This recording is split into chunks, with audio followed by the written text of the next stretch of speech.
Hey guys, it's John. You're on the JRB Tree Climbing channel. My last video were my 10 rules for a safe climbing system, and rule number 10 was that Murphy's Law lives in the canopy. And this has generated a lot of discussion and a lot of questions about failure recovery, about self-recovery, about self-rescue. And that's a big topic, and it's daunting to try to approach it. But I'm going to take a pause from the work I'm doing with my own climbing methods to try to give you some thoughts about specific scenarios. And so I'm starting a playlist for this topic: safety, self-recovery, and self-rescue. I urge you to consider that anytime you climb, that you are taking your life into your hands, and you do so responsibly and take responsibility for your actions. If any of the information I give you today is helpful to you, please put that in your toolbox. Consider that these scenarios that you might need to execute at some point in your climbing career, they might not come up very often. And so along with that list of goodies that you keep with you for these scenarios, you might want to also keep record, whether it's on your phone or an index card inside of your bag, the steps that you might need to execute, because you might think about it today and not need it for 4 years. And then rule number 1 is always to call for help. If you ever find yourself in a situation where you're not sure you can get out of it, the best course of action is to call for help. Now, if that's not possible, that's what we're going to explore today. So the hypothetical scenario here is that I, for some unknown reason, have lost my footing, and I find myself safely connected to the tree on my lifeline, but I have no footing and no way to regain footing.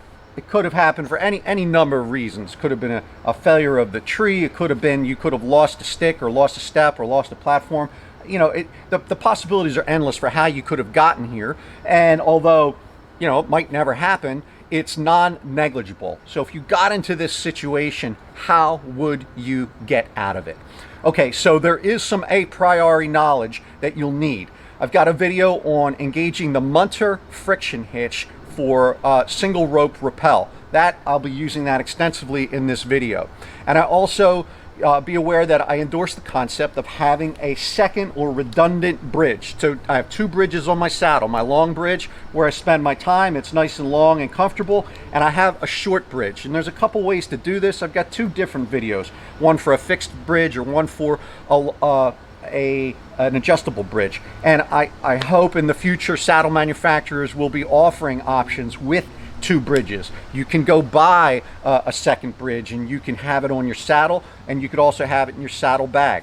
All of the stuff that I might need in an emergency scenario, I keep on me on my left hip, typically in a Ziploc bag. So everything's in one bag, and then I cinch that shut on my, so even if I became inverted or just bouncing through the woods or tossing my stuff around, that can't ever come out. So my left saddle bag is generally reserved for self-rescue and repair. Okay, so we're going to do this with multiple scenarios, and I decided to do it from easiest to most difficult. So we're going to start with the easiest, and that is my system. This is exactly what I would do in this situation. I lost my stick, I lost my step, I lost my footing.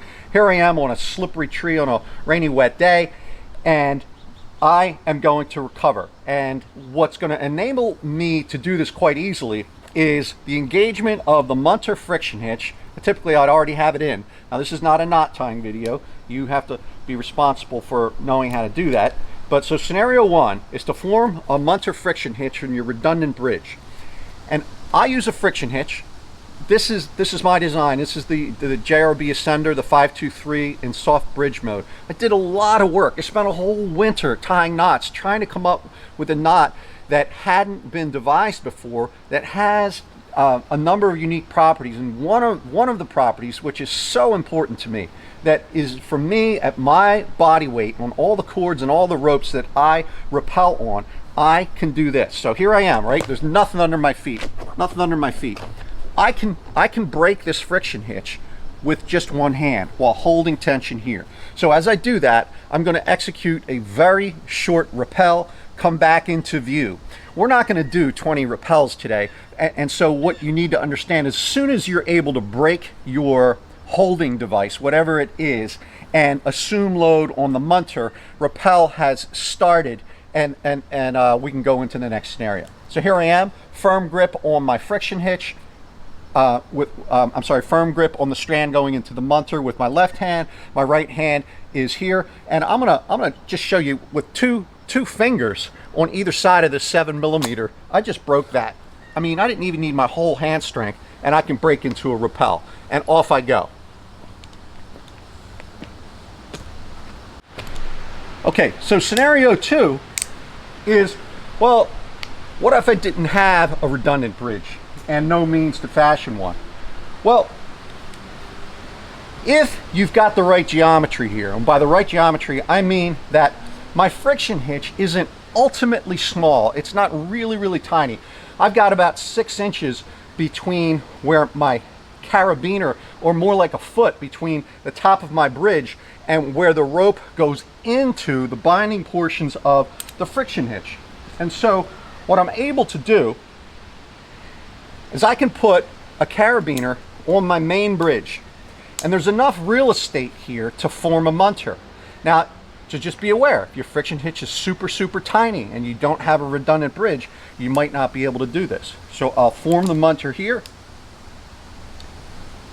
You know, it's a little metal on metal, so this wouldn't be my normal rappel, but I feel completely safe executing this without assistance. So I've got a little room here, right?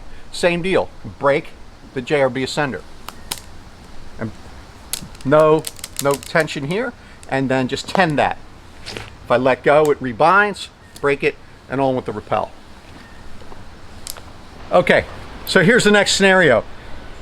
No JRB flavor at all in here. I'm just on my lifeline, and I am on a Distel hitch. You could be on a Prusik or something else. Now here's my issue with these, friction hitches for this scenario. They're really reliable and they're really strong, but I can't break this. I mean, I literally can't break this with my body weight, and that's a problem. And the ability to do so can vary. For example, if you fell even 6, 10, 12 inches to get in this position, it could have really set that hitch hard. So you might think you can break it with all of your strength, but once it's set hard, you can't. And now you're on a friction hitch and you got no way to break this. So this is a very real scenario. Now, so first, and I'm not going to demonstrate this, I know some folks who will carry a mechanical device that they can put on top of this hitch to assist them in breaking it. I don't do so myself personally. First of all, you can forget it. And so, you can think about that. I just want to mention that it can be done. What I prefer to do is to unload it. I am going to load this with my body weight so that there's no tension on my main bridge. So the first thing I'll do is I will engage the Munter again. Now, I will note there is enough geometry here for me to engage the Munter either here or on my redundant bridge. I'm just going to do it on my redundant bridge because I have one, and that's what it's there for. The carabiner is always on it, can't ever be dropped. All right, so I'm ready to rappel, but how do I break this hitch? Okay, so there are numerous ways to do so. So the first point is, depending on your strength profile, you can just take a fold of rope and put your foot on it. So my foot is on it, and then I will grip that rope on top of my Munter, and I have the power to step up, right? I could step up and I could break this and immediately transition into rappel. You see that? Nothing here. I can break that and to go into rappel mode. But you might have a different set of numbers, and so you might not be able to pull that move off. How else can we do so? Depending on your strength profile. Okay, well, if you have a device with you to assist in that process, and I'll give you a few examples. So the first one is and that's how I'm scurrying up the tree. I have a miniature JRB Garda Hitch Footloop. If I engage that on the line, separate video on the Garda Hitch Footloop, but if you carry one, you can step up. Now that's easy. because I'm not, I'm not using my hands at all. I can break the Distel, you can see, and I could have transitioned into rappel. But let's just keep going. How else could I break the Distel? I didn't have a Garda Hitch Footloop. So I'll pause here because I don't want to be doing every scenario 3 times with a Munter on my redundant bridge or a Munter on my main bridge. I'll just pause and try to accelerate the pace of this, and note that even if you don't have a redundant bridge, I do recommend one. You might carry something to fashion one in the event that you need to. Again, I'd like to have it on there because I never can forget it. But here is a 60 centimeter length of sling that I got at REI. It's just incredibly strong. It's for these kind of applications. And 2 small carabiners. Well, I can easily fashion, you won't be able to follow this, but I can easily fashion a redundant bridge on my bridge loops. I just create a girth hitch on one side and clip the carabiner on the other side and lock it. I've got myself a redundant bridge. So just for this climb, we'll go ahead and use that. But you get the point. There are options. So I'm going to try to rappel here with my improvised installed redundant bridge. We can use several other implements to get weight on this. One of them would be if in your bag of goodies you just simply have, and I carry this, this is a 6 foot length of 6 millimeter cord tied in a hunter's bend. Prefer hunter's bend because if I ever need to untie it, I can. And I will form a foot loop out of this down here. And you can use a Klemheist, or you can use a Hedden knot or a Hedden knot. I don't know the right pronunciation for it, but it works great. So I'm forming that. This is not a knot tying video. It's a demonstration of how knots can be used in practice. So I've formed a Klemheist. Get that at the right height. Get my left foot in it. And look, I've unloaded this. I can break it. Let's finish the rappel. Let's break it. I'm going to sit down. I'm in my redundant bridge now. My foot is still holding. Now with a firm grip on the rope with my hands, I ensure that no slack is going into the Munter so I can disengage. And that Klemheist, that can just stay there. Just push it. We'll just loosen it up a little bit so it's slack. And now I'll go on with my rappel. And watch what my left hand does. It's going to tend that Klemheist to just stay out of the way. Okay, so now let's say you had nothing for repair. You are just hanging on a Distel and you've got nothing. You don't have the strength profile to execute that first move. Okay, so I shimmied up just a little bit so you can get a better idea of what I'm going to do here. I've got my improvised redundant bridge. I'm going to form my Munter. And a reminder, if you weigh more, you might be forming a super Munter or a different variant. But for me, a Munter or something between a full and a double will work for me, or between a Munter and a super will work for me. Now I'm going to load this side. And here's where your knowledge of knot tying really comes in handy.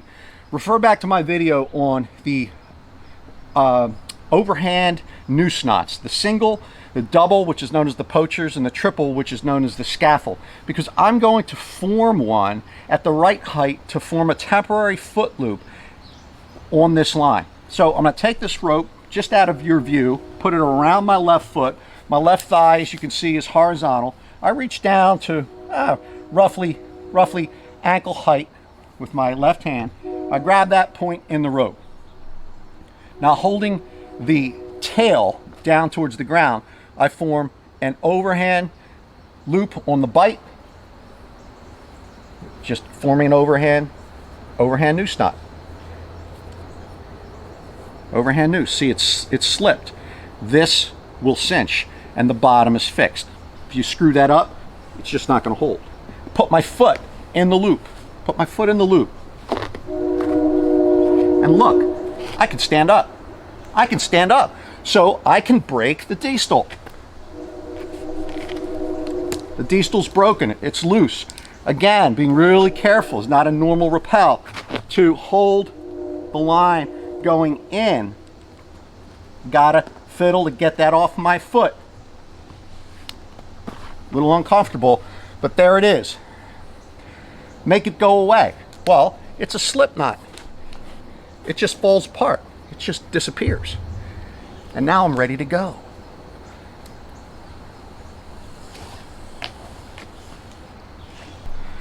Okay, so what if you had no idea? You saw this video, but you couldn't remember anything. You couldn't remember the Munter.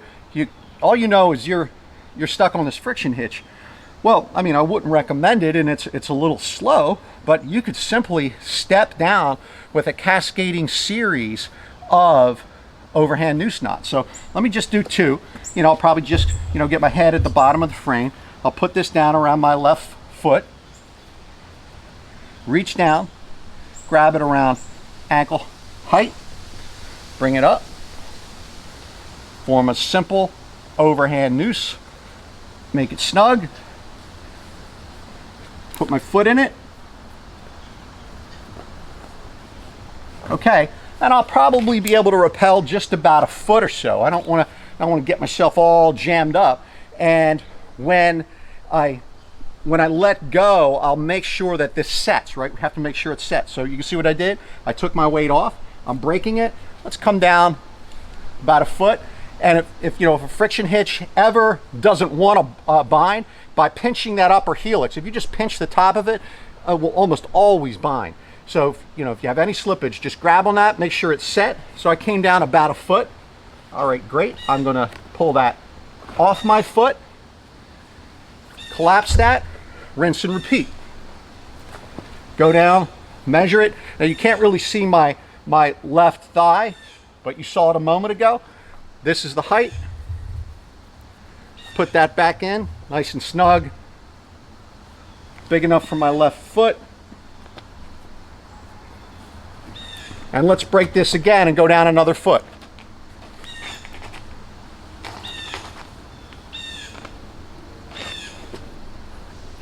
Okay, now, and for my final scenario, and in my 15 years on the ropes, I'm going to do something I've never done before. I haven't rehearsed this. I have never been in the situation. Yeah, I should be wearing my helmet, but obviously I'm pretty highly experienced at what I'm doing, and I feel I'm taking no chances given my experience level. Should you try anything I'm doing today, I ask that you do so safely in your backyard, 2 feet off the ground. I've got an audience watching me right now. Just make sure you've got company, and make sure you're safe, and you make sure you've got a plan. But what I'm going to do, and this isn't, you're not going to think this is dangerous, because pretty much 90-something% of the saddle community is doing it every day, and I'm going to get on a tether. What are you talking about? Well, the whole world uses, a tether and a lineman's belt to climb. Well, I think that's inadequate, right? I called this my lifeline. When I climb a tree, there is always a line between where I'm tied in and the ground at all times. So I try not to say tether, I try not to say rappel rope. It's my lifeline. It's tied in, and it always touches the ground. Now, if I ever climb where it starts to dance in the air, well, I've gone too high. And I always err on the side of buying more rope than I need and having more rope than I need. It's not a place you want to skimp. Even in the formation of that redundant bridge, if you've got 10 feet, 12 feet of rope on the ground, you don't need to get down. You could pull that tail of rope up, and you could use that to form a redundant bridge instead of the sling that I showed you. There's a lot of possibilities for what you can do. Put on your thinking cap and make a plan. So what I'm going to do now is I'm going to transfer off of my lifeline onto a traditional tether with a stopper knot. Okay, so here I am, maiden voyage. Never done this before. I am on a tether without a lifeline. I could be down at my stopper knot, and I've got no footing. How do I get out of this situation? Okay, again, I don't recommend this, being in this situation to begin with. I recommend, you know, always having a lifeline. But if you've got your lifeline, you haven't dropped it, and you can install it, and I've already done so, right? All I need to do is transfer over to do it. But again, easier said than done. So here's my redundant bridge, whether I fashioned it or had it on. I'm going to put it on there. Okay, but I can't, this is a mechanical device. I can't break it under load. How do I get over? How do I get my weight over to this other side? Well, I've got to employ some of the same tricks I just executed, but for a transfer this time. I could use the Klemheist, I could use the JRB Garda Hitch Footloop. I'll just go ahead and create the overhand noose again. This time I'm doing it on the other side. I've measured. I make my overhand noose.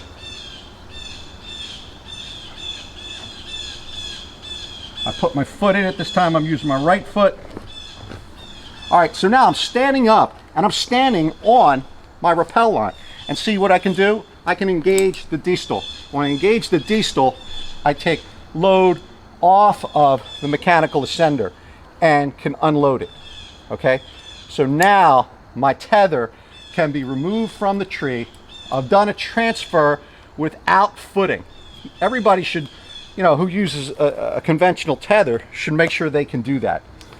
And so now I am ready to rappel. Let's form a munter.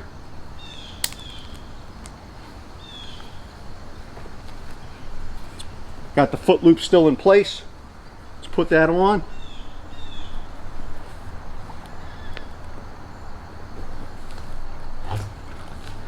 Load it. Break my Distel. Hold tension on the munter. Take off your foot loop. There it is, right? It'll just spill. There it's gone. And manage slack and rappel. Another point is, I don't want you to panic, right? Take a breath. You're comfortable sitting in a saddle. You don't want to sit there forever, right? There's such things as suspension trauma. You want to get proper legs, blood circulation in your legs flowing through your body. So even if you can't break your friction hitch, if you've got the skills to, devise a foot loop while you're waiting for help to come, as long as you can kind of get some weight on your legs and keep the blood circulating, it can, I'm no doctor, but it can mitigate some of the potential problems that can come with blood clots forming in your legs and whatnot. You want to keep moving until help arrives. Make sure you don't try self-rescue until unless it's either a last resort or you feel that you are well versed in so doing. Again, I thank you for your support, and I ask that if this helps anybody, please share it with them. Climb with vigilance and understand that you take responsibility for your own actions as you climb. Let's get that rappel kicked off one more time.